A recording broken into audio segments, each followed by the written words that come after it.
Hi friends, welcome to Spider Softwares YouTube channel. दोस्तों, do you know series का ये 5th video है और आज इस वीडियो में हम सॉफ्टवेयर के और एक फीचर के बारे में डिस्कस करेंगे जिसके बारे में ज़्यादा यूज़र को आइडिया नहीं होगा। ये जो फीचर है वो आपको ट्रेडिंग में काफ़ी यूज़फुल हो सकता है, तो इसीलिए मैंने आज ये टॉपिक सिलेक्ट किया है। आज का जो टॉपिक है वो मैं आपको बता देता हूँ कि आज का टॉपिक जो हमने सिलेक्ट किया है वो है ओपन इंटरेस्ट। हम आज इसमें डिस्कस करेंगे ओपन इंटरेस्ट क्या होता है, उसका एक बेसिक इंट्रोडक्शन, चार्ट पे उसको कैसे प्लॉट करना है और उसका यूज़ करके हम ट्रैप होने से कैसे बच सकते हैं उसके बारे में ये वीडियो में आज डिस्कस करेंगे। उसकी कुछ टेक्निक्स मैं आपको समझाऊंगा। दोस्तों, वैसे तो सॉफ्टवेयर में ओपन इंटरेस्ट के लिए हमने कई सारे फीचर्स दिए गए हैं, हमने दिए हैं, लेकिन ये जो फीचर्स है उसके बारे में काफ़ी कुछ वीडियोस ऑलरेडी अवेलेबल होंगे हमारी वेबसाइट पे। लेकिन ये जो चीज़ मैं सिलेक्ट की है मैंने आज, वो उसके बारे में ज़्यादा अवेयरनेस आपको नहीं होगी, इसीलिए मैं आपको ये चीज़ समझाने जा रहा हूँ। ठीक है दोस्तों, तो ओपन इंटरेस्ट क्या होता है? वैसे सबको पता ही होगा कि फ्यूचर में जो पोजीशन ओपन रहती है, जो स्क्वायर नहीं की गई है, उसको हम बोलते हैं ओपन इंटरेस्ट। ठीक है, हमने लास्ट वीडियो में जो डिस्कस किया था डिलीवरी वॉल्यूम, जैसे डिलीवरी वॉल्यूम में इक्विटी की ओपन पोजीशन को कंसिडर किया जाता है, वैसे ओपन इंटरेस्ट यानी फ्यूचर की ओपन पोजीशन। ठीक है, तो ओपन इंटरेस्ट बहुत सिंपल है, वैसे सबको इसके बारे में अभी तो आइडिया होगा ही। चार्ट पे उसको कैसे प्लॉट करना है वो मैं आपको समझाऊंगा इफेक्टिवली। चार्ट पे उसको कैसे प्लॉट कर सकते हैं जो ज़्यादा मीनिंगफुल हो वो मैं आपको समझाऊंगा और आगे हम डिस्कस करते हैं उसके बारे में। तो चलिए हम चार्ट पे जाते हैं और आपको ये बताते हैं कि चाहे उस पर कैसे उसको प्लॉट करेंगे हम। दोस्तों, हमने ये सॉफ्टवेयर स्टार्ट कर लिया है। ओपन इंटरेस्ट है तो ऑब्वियस है कि आपको फ्यूचर के चार्ट्स पे जाना पड़ेगा। मैं यहाँ पे निफ्टी फ्यूचर का चार्ट मैंने ओपन किया और यहाँ पे मैं फ्यूचर का ग्रुप अप्लाई कर रहा हूँ चार्ट पे। करंट मंथ फ्यूचर मैंने चार्ट पे अप्लाई कर दिया है। अभी नीचे जो आपको दिख रहा है वो वॉल्यूम है। इस पे अगर ओपन इंटरेस्ट प्लॉट करना है, ये जो चार्ट है उसका टाइम फ्रेम डेली है, मैं डेली चार्ट पे इसको प्लॉट कर रहा हूँ और डेली चार्ट पे ये प्लॉट होगा। यहाँ से हमें यूज़ करना है add study trade oblique open interest. ठीक है, अगर आप इक्विटी के चार्ट पे इसको प्लॉट करेंगे तो वो आपको नंबर ऑफ ट्रेड बताएगा, और यही चीज़ अगर आप फ्यूचर के चार्ट पे प्लॉट करते हैं तो वो आपको ओपन इंटरेस्ट बताएगा। ठीक है, तो इस पर कन्फ्यूज़न ना हो, ये मैंने आपको बता दिया। अगर ये ओपन इंटरेस्ट को मैं डायरेक्टली इस चार्ट पे प्लॉट करता हूँ तो उसका रिप्रेजेंटेशन कैसे होगा? तो ये देखिए, उसका बाय डिफ़ॉल्ट रिप्रेजेंटेशन है। ठीक है, इसको कैसे यूज़ करना है इतना आपको इजीली आइडिया नहीं आएगा। ये जो है वही इंडिकेट कर रहा है ओपन इंटरेस्ट बड़ा है, ये ओपन इंटरेस्ट है, ये नीचे आया, ओपन इंटरेस्ट नीचे आया, ये बड़ा है, बड़ा वैसे दिख रहा है। ठीक है, लेकिन इसको और मीनिंगफुल बनाने के लिए हमने सॉफ्टवेयर में एक अच्छा फीचर दिया है, वो मैं आपको बता देता हूँ। आपको क्या करना है, स्टडी को जब प्लॉट कर रहे हैं तभी आपको यहाँ से यूज़ करना है डिस्प्ले स्टाइल वाइट 4 कलर। ठीक है, डिस्प्ले स्टाइल में ओपन इंटरेस्ट 4 कलर में दिखे, ऐसा हमने सेटअप यहाँ पे किया है। अभी मैं इसके कलर थोड़े चेंज कर देता हूँ ताकि हम इजीली उसे समझ पाए। और वो क्या है, ये 4 कलर क्या है वो भी मैं आपको बता देता हूँ ताकि आपको उसके बारे में भी आइडिया आ जाए। ठीक है, ये मैंने उसको मॉडिफाई कर दिया। दोस्तों, आप सबको पता ही होगा कि सॉफ्टवेयर के अंदर एक जो रिपोर्ट हमने दिया है that is NSE derivative open interest report, वहाँ पे आप ये देखा होगा आपने कि यहाँ पे 4 फिल्टर परसेंटेज फिल्टर हमने दिए हैं।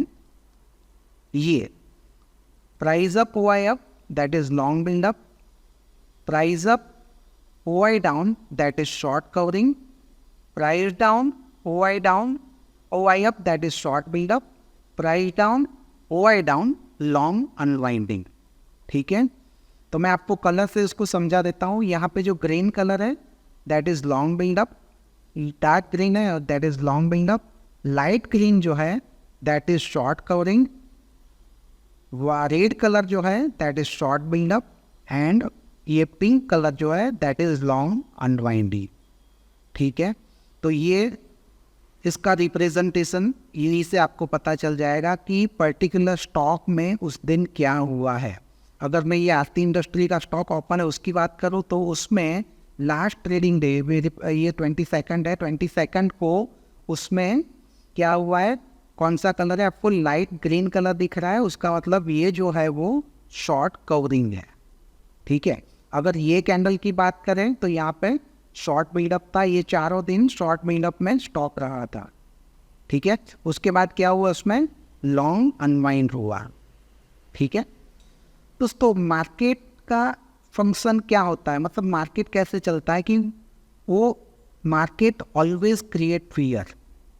ठीक है, अगर इतना आसान होता काम करना तो सभी काम कर सकते थे मार्केट में, लेकिन मार्केट का काम होता है फियर क्रिएट करना, उसको समझना और उसमें से ट्रेड फिल्टर करना, वो लॉजिक होता है। ठीक है, तो मैं आपको ऐसा एक लॉजिक बताऊंगा जिससे हम यहाँ पे ट्रैप होने से बच सकें। तो क्या वो लॉजिक है, इसको चार्ट पे कैसे स्टडी करेंगे उसके बारे में हम आगे ये वीडियो में डिस्कस करते हैं। तो ये जो दो लॉजिक मैं आपसे डिस्कस करूँगा, इसके और भी लॉजिक हो सकते हैं, आप खुद भी वो समझ के डेवलप कर सकते हैं, लेकिन दो लॉजिक मैं आपको आज यहाँ पे एक्सप्लेन कर रहा हूँ। तो चलिए वो लॉजिक क्या है उसके बारे में भी हम डिस्कस कर लेते हैं। यहाँ पे मैंने दो चीज ली हुई है। फर्स्ट, स्टॉक फॉलिंग, अगर स्टॉक फॉल हो रहा है, नीचे जा रहा है, लेकिन उसमें शॉर्ट बिल्डअप नहीं हो रहा है। ओके, स्टॉक जनरली क्या होता है, अगर स्टॉक नीचे जा रहा है तो उसमें लोग अपनी शॉर्ट की पोजीशन बनाते हैं, लेकिन अगर कोई स्टॉक नीचे जा रहा है फिर भी उसमें शॉर्ट की पोजीशन बिल्डअप नहीं हो रही है और सिर्फ लॉन्ग अनवाइंड हो रहे हैं, उसका मतलब कि ये जो स्टॉक है वो सिर्फ बायर्स को ट्रैप करने के लिए ये फॉर्मेशन जनरेट कर रहा है। ठीक है, बायर क्यों, जिसने ये स्टॉक बाई किया और अगर प्राइस नीचे जा रही है तो वो क्या करेंगे, अपनी पोजीशन स्क्वायर कर लेंगे कि भाई हमने स्टॉक बाई किया और स्टॉक नीचे आ गया, तो लॉस बेयर करके तो स्टॉप लॉस करके लोग निकल जाएंगे। सेम वे अगर उससे रिवर्स में बात करें कि किसी स्टॉक, कोई भी स्टॉक अगर राइज हो रहा है लेकिन उसमें लॉन्ग बिल्डअप नहीं हो रहा है, जनरली यही होगा, प्राइस ऊपर जा रहा है तो लोग अपनी लॉन्ग पोजीशन बनाएंगे, लेकिन प्राइस अगर ऊपर जा रही है और उसमें लॉन्ग पोजीशन बिल्डअप नहीं हो रहा है, सिर्फ उसमें शॉर्ट कवरिंग हो रहा है, तो उसका मतलब कि ये भी एक स्टेप है, जो सेलर है उसको ट्रैप करने के लिए ये सेटअप फॉर्म हुआ है। ठीक है, आइए दोस्तों मैं चार्ट पे आपको कुछ एग्जांपल से ये चीज़ क्लियर कर देता हूँ ताकि आपको उसके बारे में अच्छे से आइडिया आ सके। मैंने कुछ एग्जांपल आपको यहाँ पे देने के लिए यहाँ पे सिलेक्शन स्टॉक के किए हैं। जैसे एक एग्जांपल फर्स्ट अभी रिसेंट का ही एग्जांपल है, दैट इज हिंद पेट्रो। आप देख सकते हैं दोस्तों कि ये जो मैंने बॉक्स बनाया है वहाँ पे प्राइस करीबन ये 31 जुलाई है, वहाँ से स्टॉक ने नीचे आना स्टार्ट किया था। ठीक है, उस दिन का क्लोजिंग नेगेटिव था। आप देख सकते हैं कि स्टेप बाय स्टेप स्टॉक नीचे आ रहा है, लेकिन आप देख सकते हैं कि स्टॉक नीचे आ रहा है, वहाँ कहीं पे भी शॉर्ट बिल्डअप का फॉर्मेशन नहीं बना है, कोई भी आपको रेड बार, ये ओपन इंटरेस्ट में कोई भी रेड बार नहीं दिख रहे हैं। ठीक है, उसका मतलब ये जो भी जिसने भी ये स्टॉक यहाँ पे बाई किया है, जब प्राइस नीचे जा रही है तो वो क्या करेंगे कि प्राइस नीचे जा रही है ये समझ के अपनी पोजीशन स्क्वायर कर लेंगे। ठीक है, लेकिन यहाँ पे आपको क्या देखना है कि जब भी स्टॉक इस तरीके से नीचे आते आते यहाँ पे लास्ट जो कैंडल थी वहाँ पे क्या हुआ है, लॉन्ग अनवाइंड हुआ है, लोगों ने अपनी पोजीशंस जो बनाई थी वो स्क्वायर ही करते गए हैं, नेगेटिव टाउन से, मतलब स्टॉप लॉस करके भी पोजीशन उन्होंने स्क्वायर कर दी है, लेकिन immediate next day long unwinding से स्टॉक डायरेक्टली हो रहा है शॉर्ट कवरिंग पे। ठीक है, लॉन्ग अनवाइंड हो रहा था और ये शॉर्ट कवरिंग पे आ गया, फिर लॉन्ग बिल्डअप और फिर आप उसका मूवमेंट देख सकते हैं। तो ये स्टॉक जब फॉल हो रहा था उसमें शॉर्ट बिल्डअप नहीं हुआ, उसका मतलब ये स्टॉक अभी भी स्ट्रेंथ में रह सकता है। अगर उसमें शॉर्ट बिल्डअप होना स्टार्ट हो जाता तो वहाँ पे रिस्क बढ़ जाता। और एक दिन का शॉर्ट बिल्डअप भी नहीं, शॉर्ट बिल्डअप मतलब एक दो कैंडल उसकी, मतलब एक दो दिन वो शॉर्ट बिल्डअप में रहता है तो ये फॉर्मेशन मतलब तो वो स्टॉक नीचे जाने की प्रोबेबिलिटी बनती है। पर अगर ये स्टॉक कंटिन्यूसली नीचे जा रहा है और उसमें फिर भी शॉर्ट पोजीशन कोई नहीं बना रहा है तो ये सिर्फ बायर को ट्रैप करने का फॉर्मेशन था और स्टॉक वापस अपनी डायरेक्शन में मूव हो रहा है। ठीक है, कुछ एग्जांपल आपको उसमें शो कर रहा हूँ मैं। ये इंडस टावर आप देख सकते हैं, इंडस टावर में भी वही फॉर्मेशन हुआ था। स्टॉक यहाँ से कंटिन्यूसली नीचे, यहाँ पे तो शॉर्ट बिल्डअप था वैसे, लेकिन यहाँ से आप देख सकते हैं कि इसके बाद स्टॉक नीचे जा रहा है, नीचे जा रहा है, लेकिन कहीं पे भी शॉर्ट बिल्डअप नहीं हुआ है। लॉन्ग अनवाइंडिंग के बाद इमीडिएट यहाँ पे वापस शॉर्ट कवरिंग आना चालू हुआ, शॉर्ट कवरिंग चालू हुआ रहा है, मतलब ये स्टॉक कंटिन्यूसली उसके बाद ऊपर जा रहा है। अगर इसमें एक और लॉन्ग बिल्डअप सेटअप हुआ तो ये कंफर्म होगा कि ये स्टॉक और भी ऊपर जाएगा। ठीक है, और कुछ एग्जांपल आपको बता देता हूँ। जैसे VEDL का एग्जांपल है, ये स्टॉक यहाँ से फॉल हो रहा था, ये शॉर्ट बिल्डअप था, उसके बाद आप देख सकते हैं सिर्फ एक दिन उसमें शॉर्ट बिल्डअप का फॉर्मेशन हुआ था, लेकिन उसके बाद वो स्टॉक नीचे गया है, फिर भी शॉर्ट बिल्डअप नहीं है और यहाँ पे वापस उसमें शॉर्ट कवरिंग का सिग्नल दिया है। Long unwinding and short covering, short covering के बाद आप देख सकते हैं कि स्टॉक में काफ़ी अच्छा मूवमेंट देखने को मिला है। अगर इसमें भी आगे अगर लॉन्ग बिल्डअप का सेटअप स्टार्ट हो जाता है तो ये स्टॉक एक अच्छी रैली दे सकता है। टाटा पावर में ऐसे दो एग्जांपल थे जो मैंने मार्क किए हैं। आप देख सकते हैं कि टाटा पावर ये 2 दिन शॉर्ट बिल्डअप के बाद वो नीचे गया, नीचे जा रहा है लेकिन उसमें लॉन्ग बिल्डअप हो रहा है, नीचे जा रहा है लॉन्ग बिल्डअप हो रहा है, फिर वापस वही फॉर्मेशन, लॉन्ग अनवाइंडिंग के बाद वापस उसमें शॉर्ट कवरिंग और स्टॉक ने ये मूवमेंट दिया है।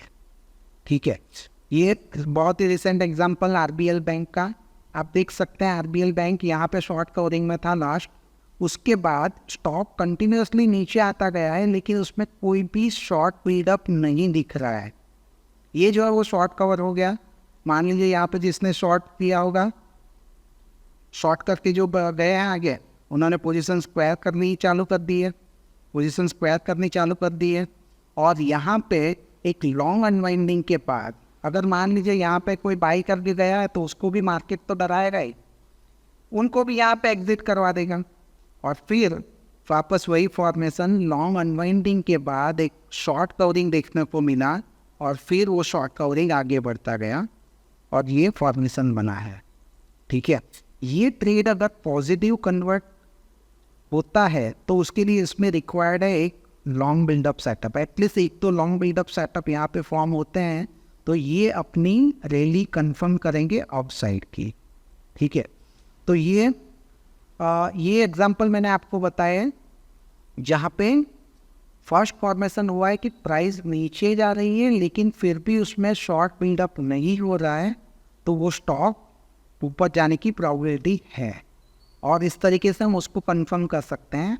लेकिन ये हम तभी समझ पाएंगे जब भी ये फॉर्मेशन, ये कलर्स को हम समझेंगे।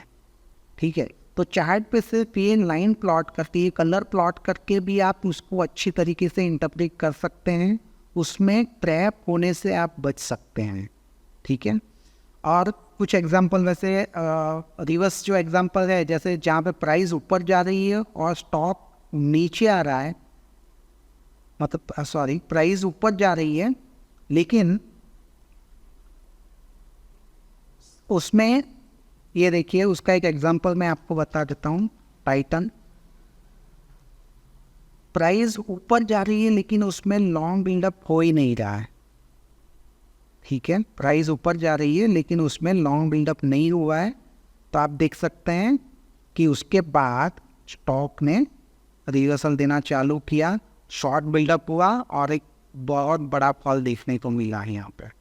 इसके बहुत ज़्यादा एग्जांपल मुझे नहीं मिले हैं, एक दो एग्जांपल मिले, एक टाइटन का है और एक एग्जांपल था उसका ये LTTS।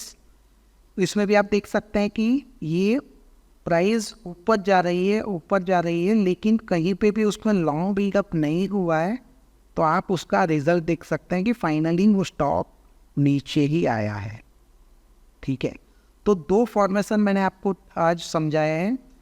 पहला फॉर्मेशन यही था, stop falling with no short buildup, only long unbinding. तो हमारे लिए वो बुलिश ट्रेड है, हम उसको ऐसे स्टॉक में बाइंग के लिए फोकस करेंगे। और दूसरा जो है कि स्टॉक जहाँ पे बढ़ रहा है लेकिन उसमें अगर लॉन्ग बिल्डअप नहीं हो रहा है, सिर्फ शॉर्ट कवरिंग हो रहा है, तो ऐसे स्टॉक को आप और भी शॉर्ट के लिए सोच सकते हैं। ठीक है दोस्तों, तो आज इस वीडियो में मैंने आपको ये 2 टेक्निक बताई है। आप उसको स्टडी करके और कुछ लॉजिक उसमें डेवलप कर सकते हैं। तो ये आपको समझ में आ गया होगा। तो आज की इस वीडियो में ये इतना ही दोस्तों, और नेक्स्ट वीडियो में कोई